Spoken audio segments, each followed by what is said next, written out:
The West Haven Police Commission won't let people make statements before their meetings on Zoom. On July 21st, people went to the police station where they were allowed to go in one by one to speak. Some had signs. This one asks local police to adopt Governor Lamont's new regulations that are binding on state police, new common decency rules, things like warning suspects before using deadly force. Several were alarmed that on the internet people were seeming to threaten violence. This message was copied from the net. Get the guns out.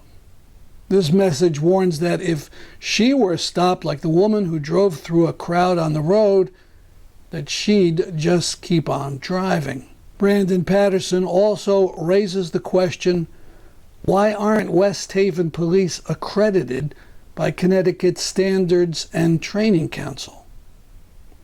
I did 2 interviews. So what do you intend to say inside? Okay, what we want to say inside is basically, we don't understand the inaction of the West Haven Police Department when it comes to protecting protesters. We also don't understand the escalation of circumstances by only focusing exclusively on protesters following an incident that is clearly visibly recorded where they were attacked and nothing has been done. We want to address that point first. We also want to address why this department continues to not be accredited. We also want to address if this department is falling in line with the governor's recent Executive Order 8, for police accountability. We want to know if chokeholds are banned. We want to know if we will no longer use dogs to sick on people. We want to know if we will have a police department that is fully compliant with the executive order. That means no more no-knock warrants. That means in all deference towards escalation. And we would like to see some accountability finally. And also, we want to know why it's taking so long for a culmination of an investigation that is clearly visible. It's been covered by how many local news sources, and everyone can draw their own conclusions by someone that drives over the yellow line and accelerates into protesters. You're talking about the July 5th? I'm talking about the July 5th protests and the inaction that has come from the police department that has escalated this situation, and that didn't need to take place.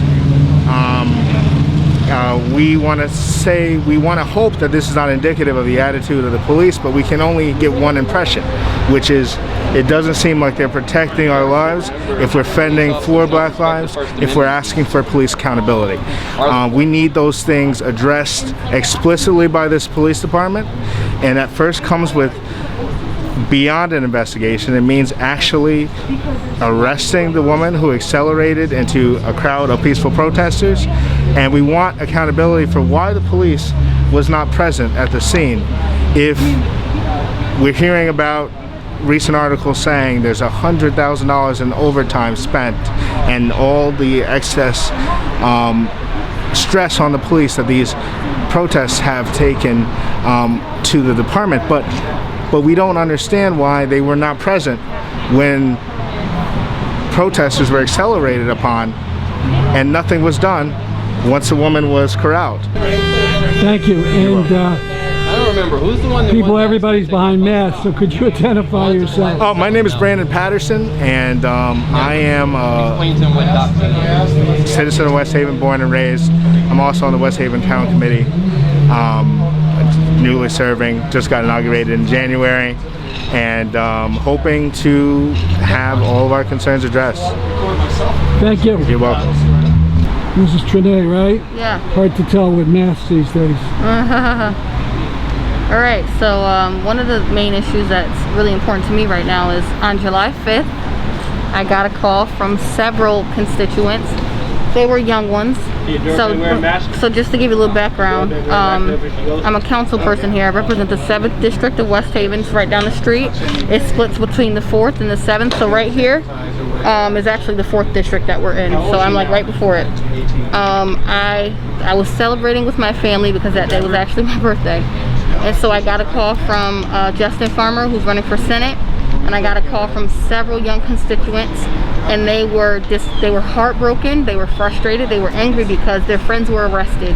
That is what, you know, sort of encouraged me to get up and go. I didn't know the height of the situation, the depth of it.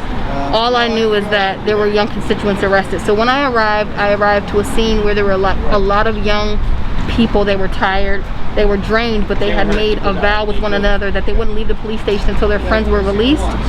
Their friends were held on $10,000 bond. When I got here, the last person released, his name was, I'm not going to reveal his name, but he's been public with this. He was released. And the concerning thing to me was that they didn't really know why they were arrested. One of the rumors going around was that someone threw something at an officer. But I want to, my biggest question is, with 4 protesters having been arrested, why wasn't the woman who drove through the crowd of protesters arrested? Why was she escorted home? You know, why was she not charged? You know, so that's my biggest question, and why were there 4 protesters arrested?